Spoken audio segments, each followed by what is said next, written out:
Nos últimos tempos, depois da saída do imperador do exército, aconteceu uma certa emoção nestes círculos salões opostos e foram produzidas certas manifestações de conflito de um contra o outro, mantendo-se, no entanto, imutáveis as tendências dos dois círculos. No círculo de Anna Pavlovna, apenas eram admitidos dos franceses os legitimistas empedernidos, exprimindo-se mesmo a ideia patriótica de que ninguém devia ir ao teatro francês e de que o mantimento do elenco custava tanto como o mantimento de um corpo militar inteiro. Seguia-se avidamente os acontecimentos da guerra e propagavam-se os rumores mais vantajosos para o nosso exército. No círculo de Helene, com Romantiev e franceses, refutavam-se os rumores sobre a crueldade do inimigo e da guerra e discutiam-se todas as tentativas de Napoleão para conseguir a paz. Neste círculo, censurava-se aqueles que aconselhavam a que se dessem ordens demasiado apressadas de preparar a partida para Kazan, da corte e das instituições de ensino femininas que estavam sob a proteção da Imperatriz-Mãe. Em geral, todo o desenrolar da guerra era apresentado no salão de Helene como exibições sem importância que não tardariam em redundar na paz. E reinava a opinião de Bilibin, que estava agora em Petersburgo e era amigo chegado de Helene. Qualquer homem inteligente tinha de frequentar o salão dela. De que o caso não seria resolvido pela pólvora, mas pelos que a inventaram. Neste círculo troçava-se com ironia e muita inteligência, embora com muita prudência também, do entusiasmo de Moscovo, cuja notícia chegara a Petersburgo juntamente com o imperador. No círculo de Anna Pavlovna, pelo contrário, admiravam-se estes entusiasmos e falava-se deles como fala Plutarco dos antigos. O príncipe Vassili, que ocupava os mesmos cargos importantes, constituiu o elo de junção entre os dois círculos. Visitava a minha boa amiga Anna Pavlovna e também o salão diplomático da sua filha.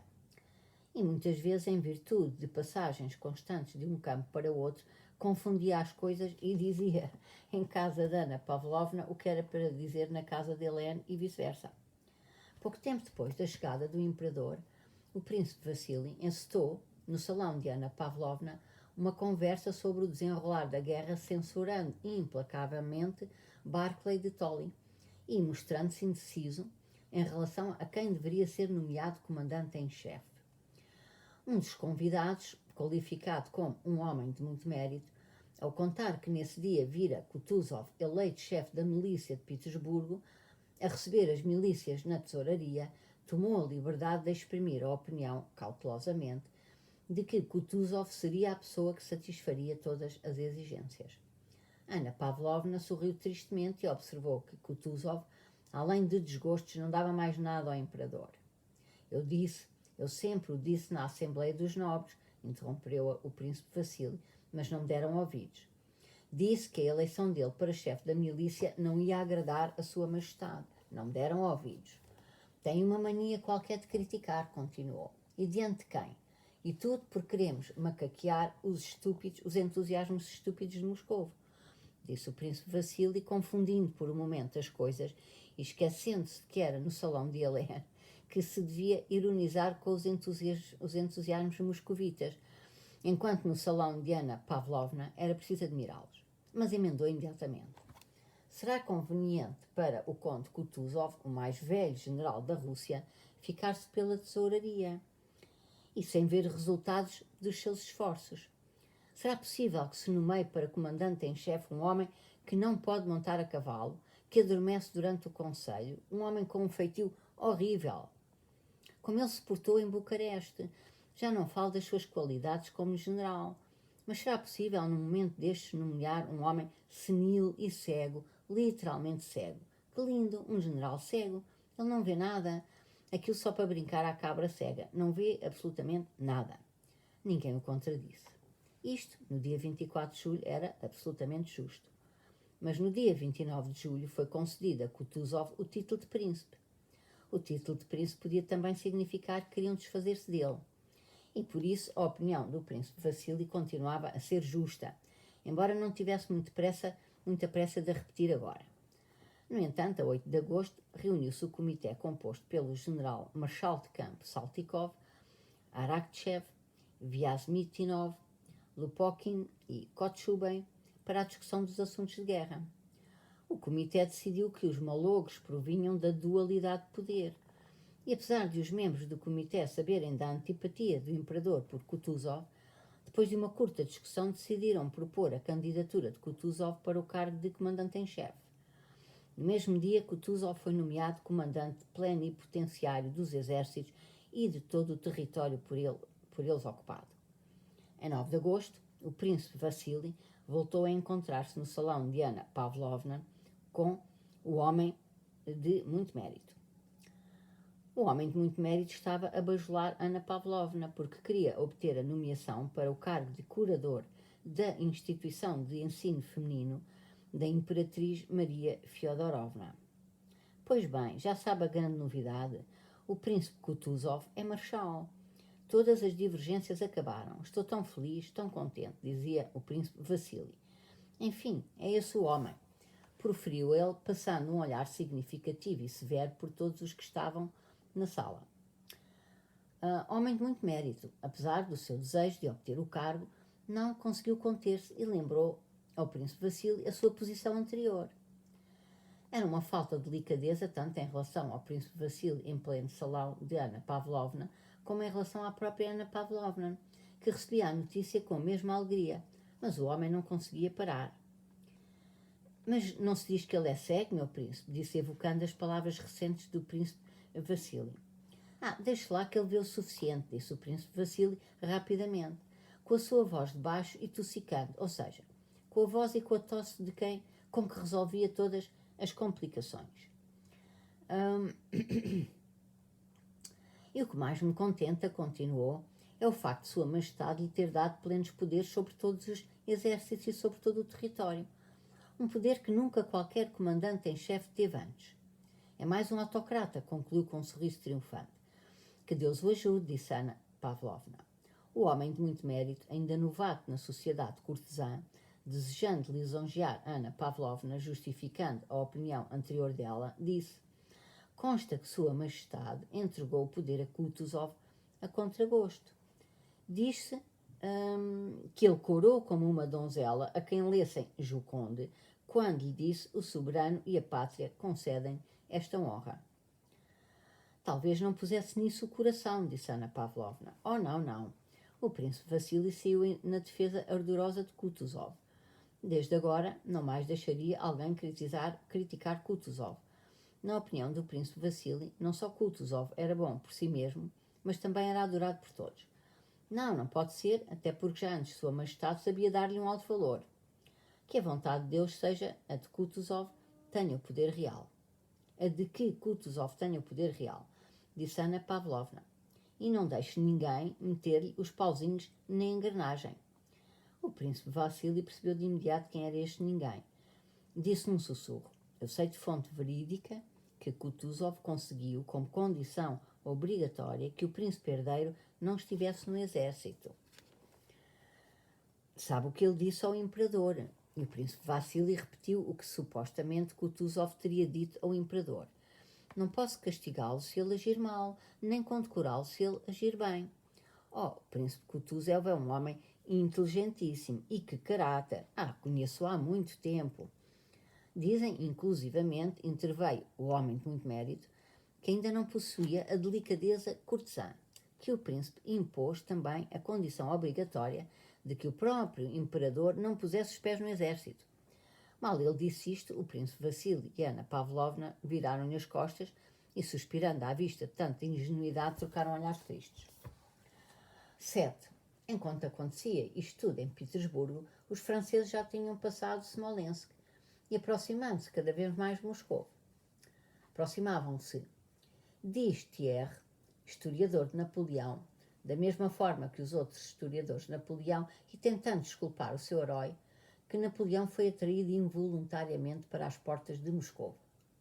Tem razão, como têm razão todos os historiadores que procuram a explicação dos acontecimentos históricos apenas na vontade de uma pessoa. Tem tanta razão como a têm os historiadores russos quando afirmam que Napoleão foi atraído intencionalmente para Moscovo pela mestria dos cabos de guerra russos.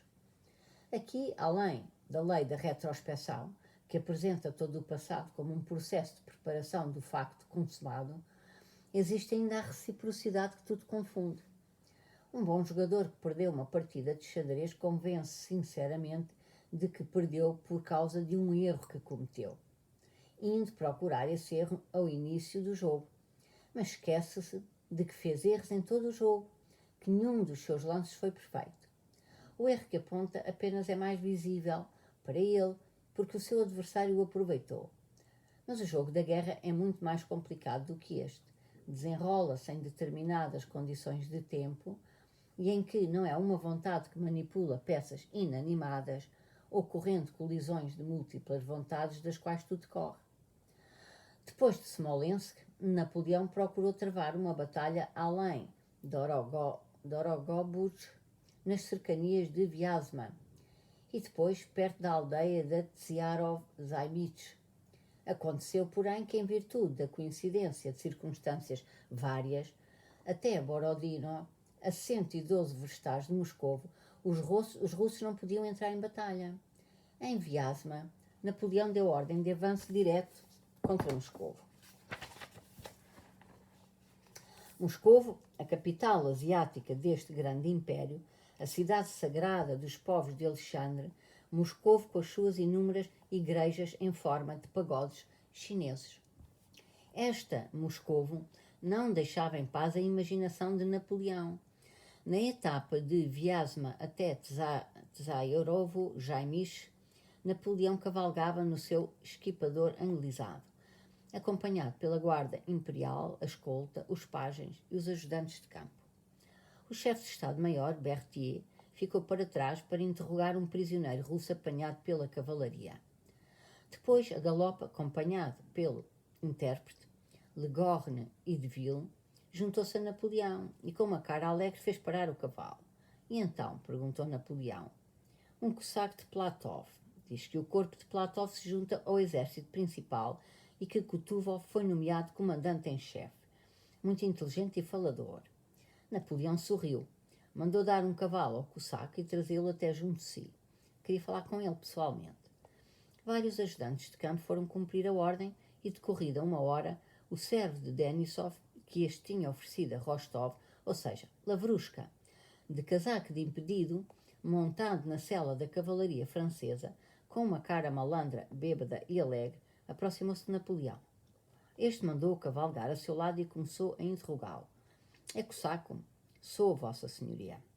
O cossaco, ignorando a companhia em que se encontrava, porque a simplicidade de Napoleão nada tinha que pudesse revelar a uma imaginação oriental a presença de um soberano, debateu com a maior das familiaridades assuntos da guerra em curso, diz Thierry, narrando este episódio. Efetivamente, Lavrushka, na véspera, como se embedara e deixara o seu amo sem almoço, foi açoitado e mandado à aldeia pescar frangos. Ali entusiasmou-se e, no meio da pilhagem, foi feito prisioneiro pelos franceses. Lavrushka era um daqueles lacaios grosseiros e descarados, e que já passaram por tudo, que acham ser seu dever fazer tudo com bajulação e astúcia. Prontos a prestarem serviço ao amo, seja de que género for, também adivinham com esperteza as más ideias do amo, sobretudo a vaidade e a mesquinhez.